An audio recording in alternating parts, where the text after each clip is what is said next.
हीरे की खान। अफ्रीका महाद्वीप में हीरों की कई खानों की खोज हो चुकी थी, जहां से बहुतायत में हीरे प्राप्त हुए थे। वहां के एक गांव में रहने वाला किसान अक्सर उन लोगों की कहानियां सुना करता था, जिन्होंने हीरों की खान खोजकर अच्छे पैसे कमाए और अमीर बन गए। वह भी हीरे की खान खोजकर अमीर बनना चाहता था। एक दिन अमीर बनने के सपने को साकार करने के लिए उसने अपना खेत बेच दिया और हीरों की खान की खोज में निकल पड़ा। अफ्रीका के लगभग सभी स्थान छान मारने के बाद भी उसे हीरों का कुछ पता नहीं चला। समय गुजरने के साथ उसका मनोबल गिरने लगा। उसे अपना अमीर बनने का सपना टूटता दिखाई देने लगा। वह इतना हताश हो गया कि उसके जीने की तमन्ना ही समाप्त हो गई और एक दिन उसने नदी में कूदकर अपनी जान दे दी। इस दौरान दूसरा किसान, जिसने पहले किसान से उसका खेत खरीदा था, एक दिन उसी खेत के मध्य बहती छोटी नदी पर गया।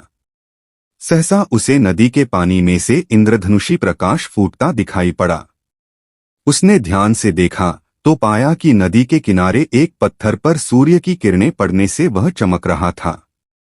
किसान ने झुककर वह पत्थर उठा लिया और घर ले आया। वह एक खूबसूरत पत्थर था। उसने सोचा कि यह सजावट के काम आएगा और उसने उसे घर पर ही सजा लिया। कई दिनों तक वह पत्थर उसके घर पर सजा रहा। एक दिन उसके घर उसका एक मित्र आया। उसने जब वह पत्थर देखा तो हैरान रह गया। उसने किसान से पूछा, मित्र, तुम इस पत्थर की कीमत की जानते हो? किसान ने जवाब दिया, नहीं, मेरे ख्याल से ये हीरा है।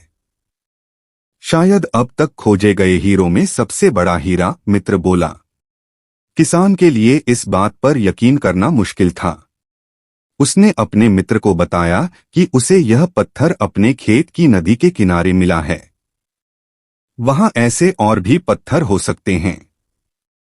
दोनों खेत पहुंचे और वहां से कुछ पत्थर नमूने के तौर पर चुन लिए। फिर उन्हें जांच के लिए भेज दिया। जब जांच रिपोर्ट आई तो किसान के मित्र की बात सच निकली। वे पत्थर हीरे ही थे। उस खेत में हीरों का भंडार था। वह उस समय तक खोजी गई सबसे कीमती हीरे की खदान थी। उसका खदान का नाम किम्बरले डायमंड माइंस है। दूसरा किसान उस खदान की वजह से मालामाल हो गया। पहला किसान अफ्रीका में दर दर भटका और अंत में जान दे दी, जबकि हीरे की खान उसके अपने खेत में उसके कदमों तले थी। सीख।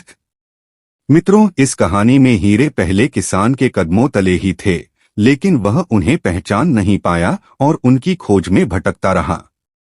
ठीक वैसे ही हम भी सफलता प्राप्ति के लिए अच्छे अवसरों की तलाश में भटकते रहते हैं। हम उन अवसरों को पहचान नहीं पाते या पहचान कर भी महत्व नहीं देते, जो हमारे आसपास ही छुपे रहते हैं।